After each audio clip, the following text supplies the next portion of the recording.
This is Our Heritage, your TV program that celebrates the island's local history and heritage. In this program, we present an edited version of the keynote address delivered by Senator Professor Henry Fraser at Foromit 2012 conference held in Barbados. Senator Professor Henry Fraser encourages all to embrace World Heritage status. This paper will therefore refer first, very briefly, to the obvious tourism opportunities arising from World Heritage inscription.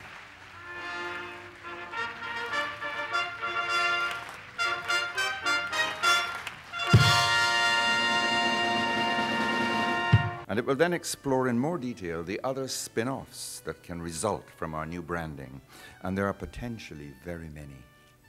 First, the tourism spin-offs. From the Vatican City in Rome with 15 to 20,000 visitors a day, to more recently inscribed sites like Ayers Rock in Australia, fame draws crowds. In a few years after inscription, visitor numbers typically double or more. This means planning for more hotels, more bars and restaurants, more car rentals, more taxis, more guided tours of every kind, architectural, cultural, storytelling, night tours, and so on, and involvement of our many beautiful museums and many more cultural expressions of people and place. In short, expansion of the whole chain of tourism services with many more jobs. In fact, many World Heritage sites have to control visitor numbers in order to protect the integrity and sustainability of the site. Of course, taking advantage of the rebranding as a historic destination is not always easy. Note, I said a heritage destination, not just a niche market. Caribbean islands like Barbados, St. Kitts, and St. Lucia, all of which now have World Heritage Site recognition, historic Bridgetown and its garrison here, Brimstone Hill in St. Kitts, and the Pitons in St. Lucia, and I hope soon English Harbour in Antigua, have always been seen as sun, sand, and sea destinations. And they continue to see themselves, and we continue to see ourselves as sun, sand, and sea destinations. To accept World Heritage status, to be sensitive to what it means, to recognize the vast numbers of travelers in search of sites of historic interest, and where sun and sea therefore provide a delightful bonus, requires a complete rethink on the part of governments, tourism marketing agencies, travel writers, hoteliers, and others involved in tourism. To illustrate this point most dramatically, if you look at the websites of most hotels in Barbados, or at Barbados's marketing materials, you will see that we ourselves have yet to exploit this great and glorious golden gift of World Heritage status.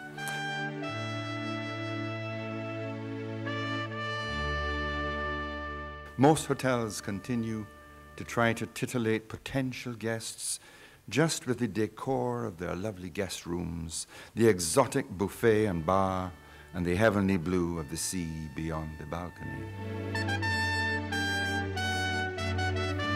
Very, very few take advantage in their website of our World Heritage status as a drawing card to indicate that there is much more to see than the sea at the back of the hotel.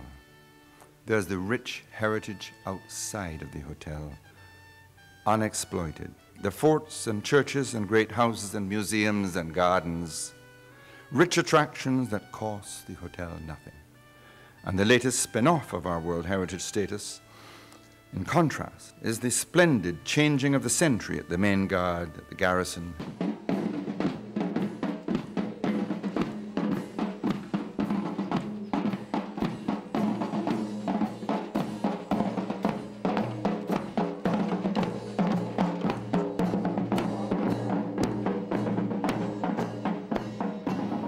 And the simple but important fact is, research shows that visitors interested in heritage spend far more money than your average sun-seeking tourist.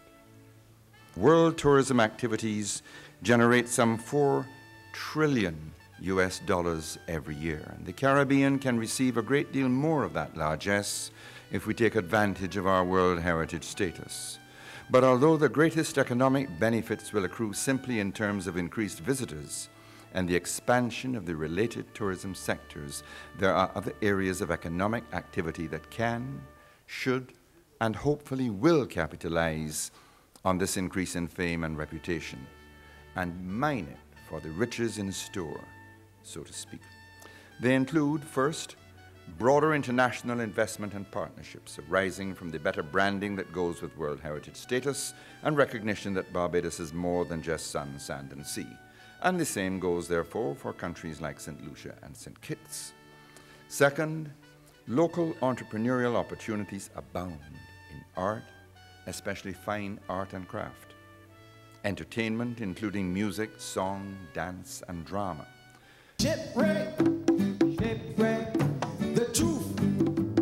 We want the truth. Shouts of children thirsty for cultural renaissance. Cuisine, with emphasis on the Creole nature of a cuisine based on local products and the farming opportunity to provide those foods. Education, especially with emphasis on high literacy, and tertiary education with global connections and first port of call resources for everyone needing information on the Caribbean. Film and television, especially taking advantage of our historic sites and branding. And manufacturing, especially in relation to indigenous products, including sophisticated packaging and marketing of the finest sugar in the world and our world-famous rums. All of these areas of human activities present great opportunities through linkage with our new status, just as the recognition of the pitons in St. Lucia has hugely increased global interest in that site and that island, and the naming by many travel writers of the pitons as one of, and I quote, the places of great beauty to see before you die.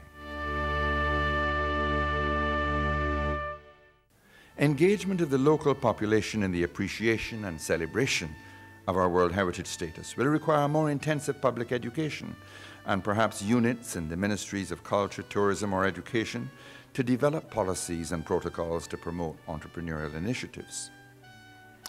And third, the creation of training programs which will train cadres of skilled craftsmen and a philosophy of appreciation, understanding, and expertise in restoration of historic sites and buildings, furniture and craft, and even of fine art, books and documents, all areas of enormous need and acute shortage right across the Caribbean. This third area of great opportunity relates to the recommendations of the World Heritage Committee on inscribing historic Bridgetown and its garrison on the World Heritage list. They recommended, among other things, that the state party, that is, government, implement a program of studies and training in traditional building, crafts, materials, and conservation in collaboration with local tertiary institutions. This applies most specifically to our Samuel Jackman Prescott Polytechnic, but also to the Barbados Community College for aspects of such training. There is an urgent need for the development of a supply of master craftsmen who will understand and adapt the skills and finesse of our forefathers, as well as modern techniques and the skills needed for conservation and restoration, so little known, understood, and practiced in our region. These skills are increasingly in great demand, indeed in urgent demand, for the preservation of historic cities and sites, both here in Barbados and throughout the Caribbean. So the opportunity exists, both for institutions like our Polytechnic and Community College to develop courses and to profit from the demand, and for individuals who learn these skills to develop their own practices and businesses here and throughout the region. There will obviously be significant business and economic returns at all levels, with a large increase in jobs. Let's explore these three areas of opportunity in a little more detail. First, international investments and partnerships. While this is not the focus of our conference, it's important to know that it is not only tax concessions which attract international business partners. There are many companies which locate their international offices outside of continental USA and Canada, and often the choice is based on other cultural and social factors. Our rebranding and our cultural and heritage offerings play an important role, and I know of a number of Canadians who have retired here or relocated themselves, and most important, relocating their income to our great financial advantage, and some indeed promote local initiatives and culture. Secondly, individual entrepreneurial opportunities. Fine art. In June, the Barbados Arts Council hosted an exhibition to celebrate the inscription of historic Bridgetown and its garrison. Some 50 paintings depicted both the architecture and the cultural heritage of our city and garrison, and I was proud of the several renderings of our iconic main guard clock tower, a splendid, tall and graceful erection in the 17th century style of the great British architect Sir Christopher Wren, and built more than 200 years ago. And I cannot help comparing it with other historic erections like the Eiffel Tower in Paris and the Statue of Liberty in New York. Millions and millions of these icons are produced in paintings, drawings, and sculptures in every size and every material, ceramic, bronze, marble, you name it, even gold, and have been bought and carried around the world as gifts and souvenirs, icons representing and symbolic of their country. So an industry all of its own is crying out to be mined for gold, because people just love tall, iconic statues and buildings.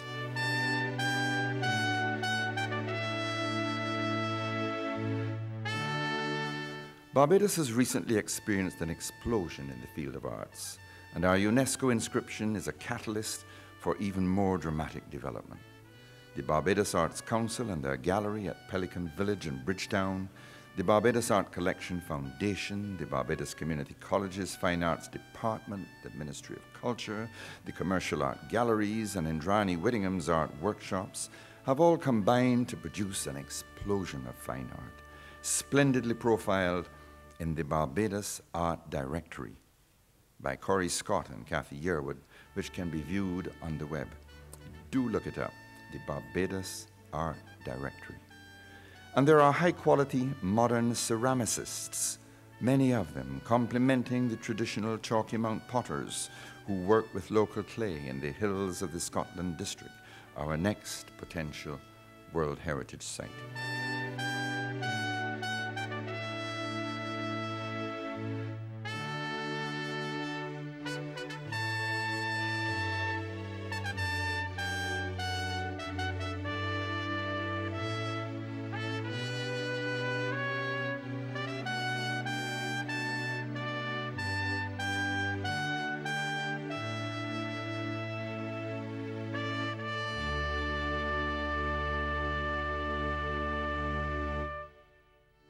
And so, like the famous St. Ives in Cornwall and the South Bank in Paris, artist colonies famous across the world, the rebranded historic Bridgetown and its garrison presents a huge opportunity to capitalize on its buildings and culture with a blossoming of the arts, to create a hive of creative activity and a reputation for the arts.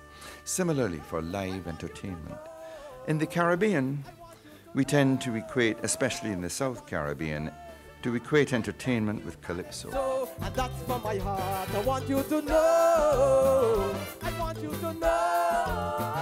I want you to know. Barbados, I thank you, Calypso. And that's from my heart. I want you to know. I want you to know. I want you to know. I thank you, Calypso. But the field is far, far wider. Traditional folk songs are a perennial attraction everywhere, and can have a much greater appeal to visitors as well as to locals, who are becoming much more curious about our past culture.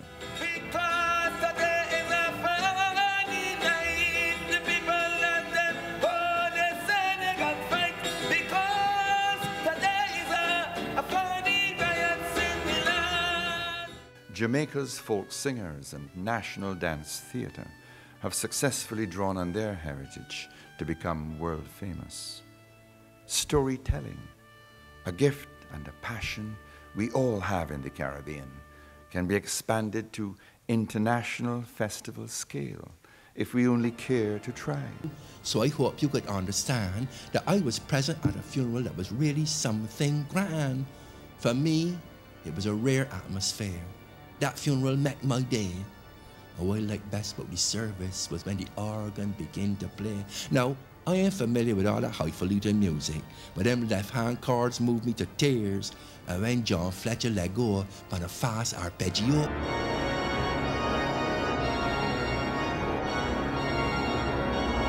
I ain't heard nothing so beautiful in years. The bishop, they did in all the regalias. The choir, the voices, they're too sweet. And for everybody at the service, the ushers had a gilt-edged hymn sheet. Well, let me tell you about the casket. It was impressive and massive and grand. A lovely mahogany color on a shiny 6-wheel stand. The interior, they're lined with satin. The luxury make your head grow. Help my Lord Jesus that when I dead, I get put down in something so. Talk about a delightful funeral. You won't believe how much tears I shed. But between me and you, I must check with Lake Mount Lou to find out who the body is that day. And a magnificent recent local production of the legendary Inkle and Yariko Bayesian play at the world-famous Holes Festival, based on a 17th century Barbadian romance, should be inspiration for many more brilliant renditions of heritage-based entertainment with a unique local Creole flavor, and characters like the flamboyant hotelier Rachel Pringle of the 18th century, or a notorious gentleman pirate Stede Bonnet, in whose house I happen to live. And immortalized in the songs of our famous merry men, these are not just the subjects of legends and songs, but fruitful fodder for famous theatricals or novels, which can be marketed throughout our embassies or on the web. Already the Garrison Consortium has recreated the dramatic changing of the guard that I mentioned at the main guard and clock tower, with a marching band in colorful zouave uniform, and this brilliant performance at 11:30 by passionate volunteers attracts many people. And it's a far more entertaining production, actually, than the famous changing of the guard at Buckingham Palace, which attracts millions every year. Ladies! Pass!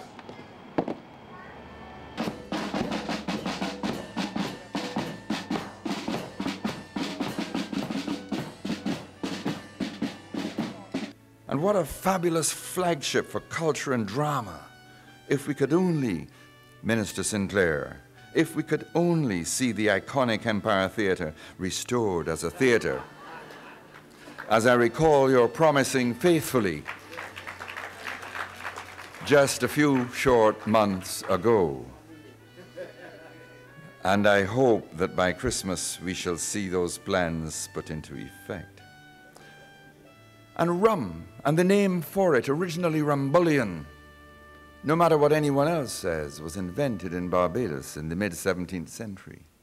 And over 400 years, our cuisine, with so many local fruits and vegetables and so many influences, is a genuine Creole production with unique traditional items like mauby, sorrel, falernum, cuckoo, cassava pone, coconut bread. You should taste my wife's coconut bread. Flying fish and pickled breadfruit and dozens of special pickles and condiments. Opportunities for the entrepreneur are countless, including creative marketing approaches with and without the World Wide Web, and some of those you saw in that splendid little film. And what about traditional banquets in Rachel Pringle Tavern? The Garrison Consortium will be hosting George Washington banquets at the house where he lived for 7 weeks, the George Washington House on the Garrison. And education, with our famous high literacy rate and high level of digital communication and computer use, education of local populations should be no problem. And a sampling of websites about Barbados reveals already a healthy approach by entrepreneurs to advertising our attractions.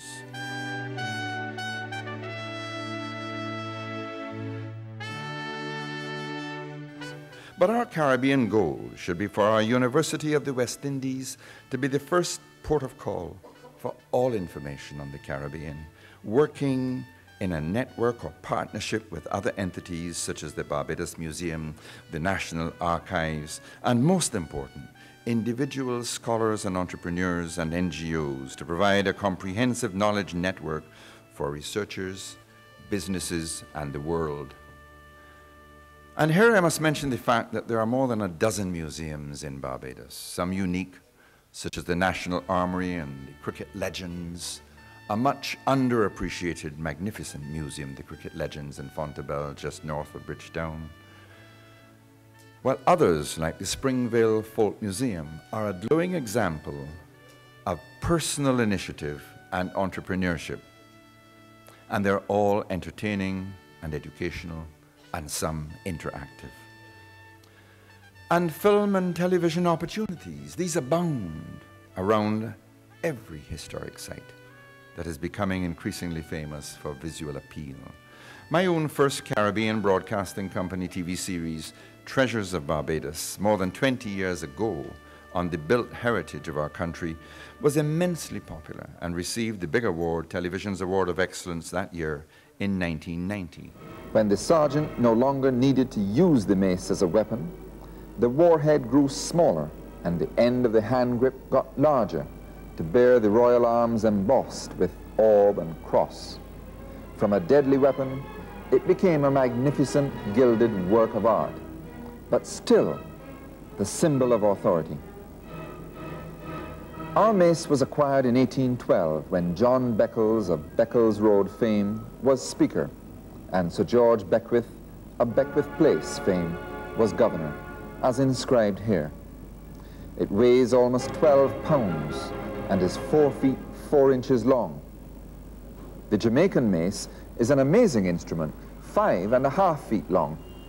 And there are many topics, many themes, and huge entrepreneurial opportunities here, not just by CBC alone, but by other videographers, and with potential for global distribution.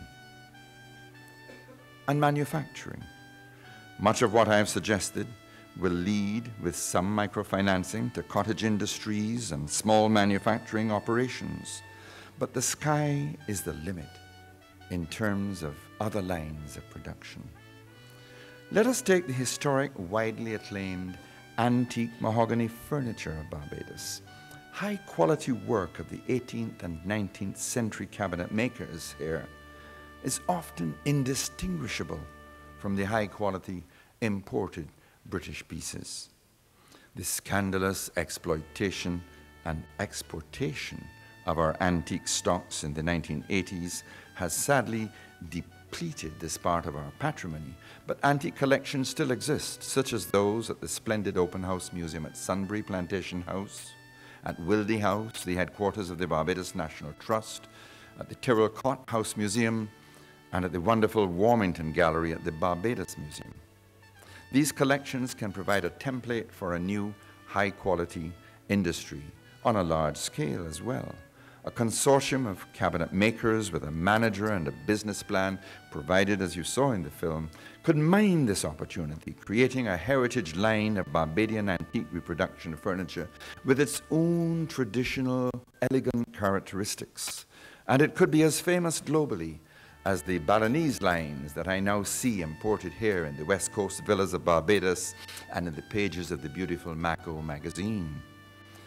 Similarly, Barbados rum. This should and can be the #1 in quality demand in the world. We would be very happy to have Guyana's wonderful mellifluous El Dorado and Jamaica's Appleton as merry partners alongside. But like Barbados pepper sauce, chutney and pickle, guava jam and guava jelly, and unique guava cheese and so on, all of these exploiting the historic Bridgetown brand. And all can be marketed through our embassies. And most important of all, sugar.